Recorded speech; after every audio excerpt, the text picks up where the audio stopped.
Sa pagpasok nga po mga idol ng December 16 ay dito na nga po pinapayagan na rin naman ng NBA na i-trade ng Golden State Warriors ang kanilang 7 manlalaro. Sino-sino kaya sila? Yan nga ang ating unang aalamin ngayon dito, na sasamahan ko na rin ang balitang posibleng magkaroon nga daw ng tune-up game ang Team USA at ang Gilas Pilipinas, at ang balitang 3 player lamang ang tatanggalin ni Rob Pelinka sa Los Angeles Lakers. Kaya mga idol, tara, simulan na natin ang mga ito.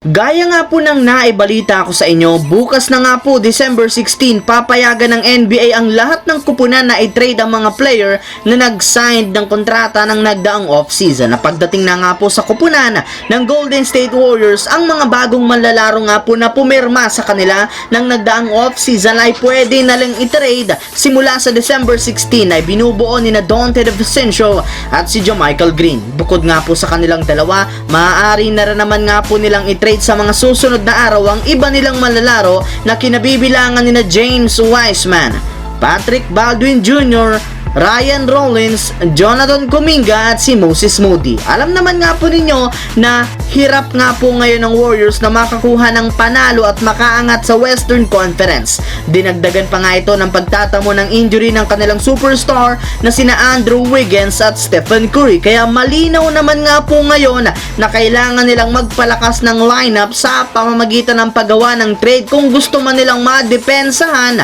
ang kanilang kampeonato. Samantala, dito naman tayo pumasok sa ating pangalawang storya sa balitang posibleng magkaroon nga po ng tune-up game ang Team USA at ang Gilas Pilipinas. Napag-usapan nga po natin noong nakarang araw na gaganapin nga po dito sa ating bansa ang lahat ng mga laban ng Team USA sa darating na 2023 FIBA World Cup. Ngunit kahit man nga ganon, hindi para naman nga po makakasama at makakalaban ng Team USA ang ating national team sa group stage ayon yan sa rules ng FIBA. Pero ayon nga po sa iniulat na balita, mayroon para naman nga kahit papano na tsansa ng ating Gilas Pilipinas na makalaban ng Team USA sa kahit isang tune-up o exhibition game man lang, gaya na lamang ng ginawa noon ng ating national team sa China. Subalit magdedepende rin naman nga ito sa magiging usapan ng Team USA at Gilas Pilipinas bago magsimula ang FIBA World Cup sa darating na Agosto. Habang dumiretso naman tayo sa ating huling storya ngayon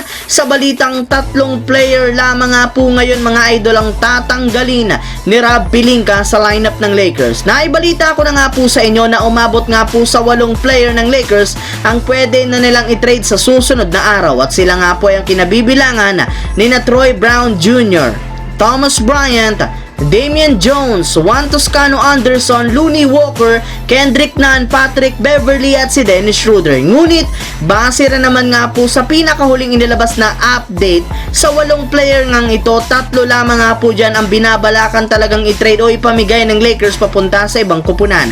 At sila nga po ay binubuo ni na Patrick Beverley, Kendrick Nunn at si Damian Jones. Sa parte nga po ni Patrick Beverley, willing na rin naman nga siya na i-trade sa ibang kupunan basta't makabalik lamang siya sa kanyang dating team na Minnesota Timberwolves. Habang pagdating naman kina Kendrick Nunn at Damian Jones, wala na rin naman nga silang magandang naiaambag sa Lakers, kaya pwede nga po silang gamitin bilang trade assets upang makakuha sila ng mga bagong player sa mga susunod na linggo.